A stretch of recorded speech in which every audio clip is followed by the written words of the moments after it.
Let me pull this up here. Let's go over to the PS3 and Vita store. It's still live. The Vita lives. Vita means life. It's not going away. This was interesting because Sony actually backtracked on this decision. I was a little surprised that they decided to do that. I thought they were just gonna go ahead with it.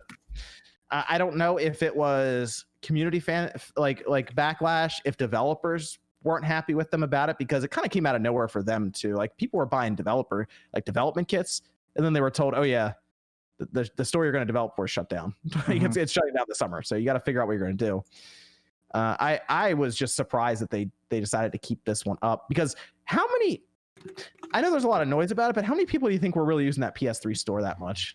Well, can I tinfoil hat for 1 second before we start? I was going to tinfoil hat too. I was going to say, because there were so many big viral posts that were going around, a lot of big articles and stuff about JRPGs and stuff that were only cheap. I saw a lot of people talking about like Yakuza Dead Souls and stuff. I bet that they saw a spike in sales on PS3 and PS Vita, like even 1%, 5%, whatever. But I think they saw people actually logging in and buying stuff, and they went, what if we kept the lights on a bit longer?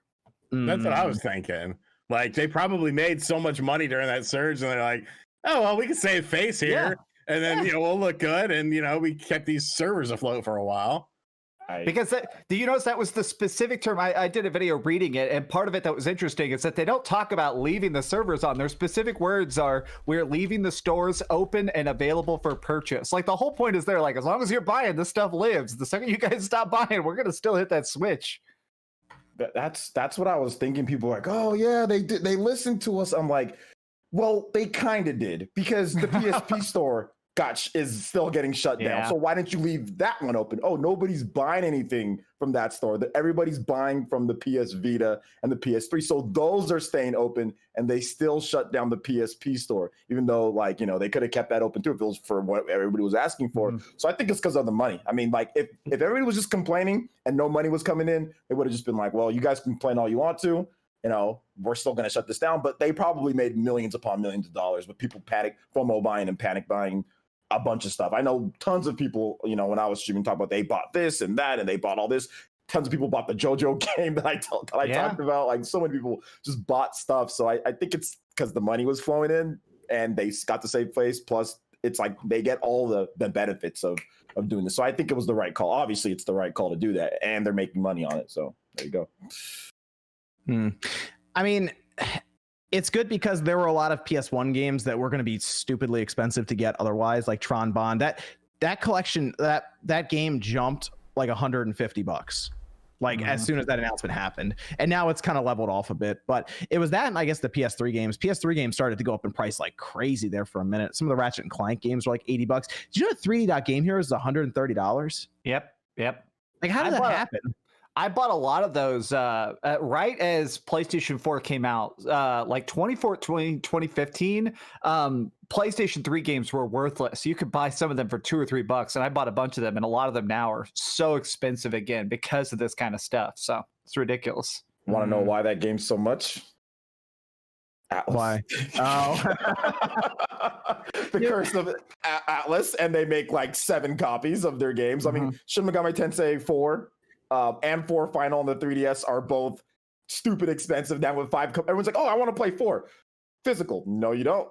You want to buy Actually, you don't want to do that.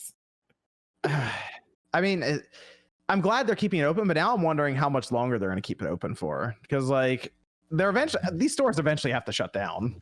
Yeah, this was just a Band-Aid. They put it on to temporarily give it a quick heal. The stores are still going to shut down, let's say 18, maybe 24 months at most, but it buys them time.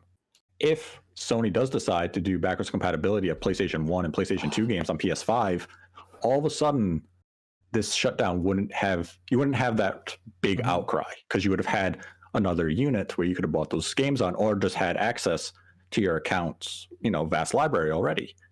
This is just Sony saying the optics, it looks more favorable for us to step back, say we're keeping it open, than probably the loss in revenue that it's costing us to keep them functioning.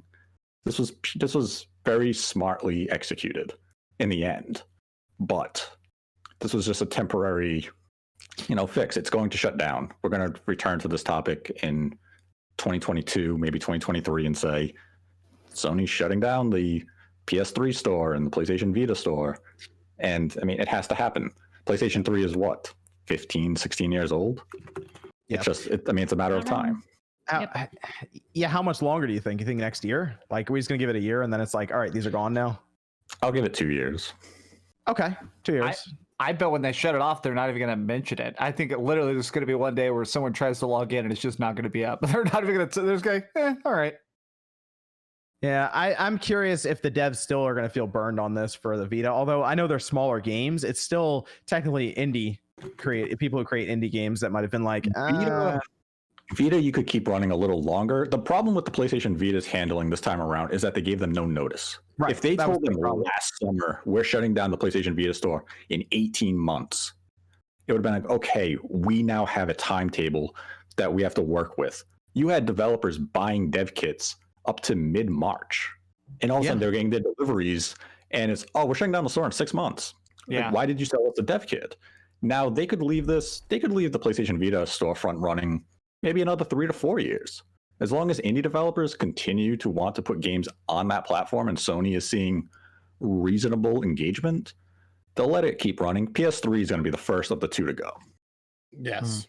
PS3. I mean, it really should be because it's pretty old now. If you think about it, it's 15 years old. Later on, this it's great. The GameCube's coming up on its 20th anniversary this holiday. Yeah. But the PS3, it's weird to think about the PS3 as being that old because it's still a Blu-ray player, right? So people are like that. I mean, at the time it was really new technology, but like, and how good some of those games still look. I think the weirdness of the PlayStation 3's graphics were that they managed to walk that line sometimes of realism and artistic. I think about like Infamous. The original Infamous still looks freaking great. It's crazy to me. Yeah. Yep. Or Last of Us.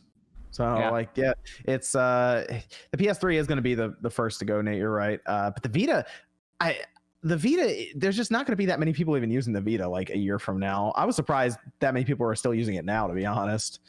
But I was using mine a lot for remote play. I was playing my PlayStation 4 a lot, but I wasn't playing a lot of Vita games. That makes sense. Remote play. I was playing Fall Guys Mobile. I have a question about the whole like store thing and then decided not to end up closing it. Did anybody get upset because they like surge bought a whole bunch of shit and then like they ended up like not shutting it down? Or like That's a good question. Because to me it just seemed like a really like shady way to get people to like buy a whole bunch of things before it closed and then it ended up not. Kind of like making a Mario game only available for 6 months. Right? All right.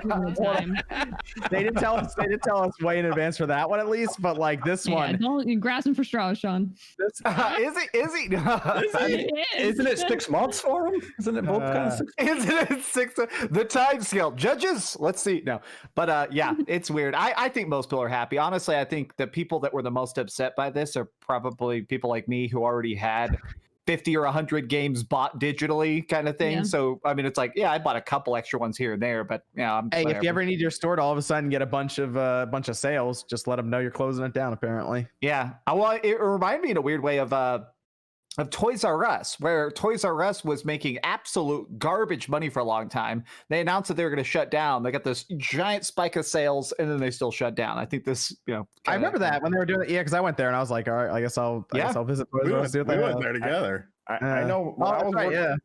When I was doing like marketing for some of the companies that I worked for before I started kind of doing YouTube more, this is something that they would actually do pretty commonly. And I don't know, obviously video game business is different, but we'd say, hey, this type of car that we're going to have, we're only going to have it this weekend at the rental place. So you got to make sure that you come in. Like, it's only going to be here for this. And then based on how people react to it, we might have it come in or we might have it later. Oh, yeah. But then we make it seem as if it's going to not come back. So then people would flood in. Oh, I want to rent the Durango. I want to rent this. I want to rent. We have like a whatever. We have Beamer, whatever the case is, right? And then later, based on we'll extend it. Now we're gonna have it for another month. And like we always did that. Like that was a normal thing to do.